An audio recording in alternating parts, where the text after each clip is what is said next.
കൂട്ടുകാരെ, നമ്മുടെ ആഫ്രിക്കയിലെ സെറാ ലിയോണിലെ ഒരു കുഞ്ഞ വിഭവം നമുക്കൊന്ന് ട്രൈ ചെയ്ത് നോക്കിയാലോ?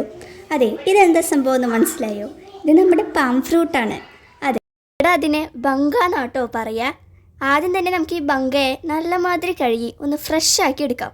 പിന്നെ കുക്കറിലിട്ടിട്ട് നമുക്കൊന്ന് വേവിച്ചെടുക്കാം. 2-3 വിസിലൊക്കെ വരുമ്പോഴേക്കും സംഭവം ഇതാ റെഡി കേട്ടോ. നമ്മുടെ ഈ ബങ്കയെന്നാട്ടോ പാം ഓയിൽ അഥവാ റെഡ് ഓയിൽ ഉണ്ടാക്കുന്നത്. നമ്മൾ വേവിച്ചെടുത്ത ബങ്കയെ നമുക്ക് ഇനി നന്നായിട്ടൊന്ന് കഴുകി കൊണ്ടുവരണം.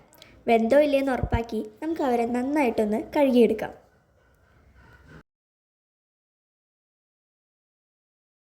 ഇനി കഴുകി വെച്ച ബങ്കകളെല്ലാം നമുക്ക് കൈ വെച്ചൊന്ന് സ്ക്യൂസ് ചെയ്തെടുക്കാം. കഴിക്കാൻ എളുപ്പമുണ്ടാവാനാട്ടോ നമ്മളിങ്ങനെ ചെയ്യുന്നത്. അതിനുശേഷം ഒരു പാൻ എടുത്ത് പഞ്ചസാരയും കുറച്ച് വെള്ളം ഒഴിച്ച് പഞ്ചസാര ലൈനി നമുക്ക് സെറ്റാക്കാം.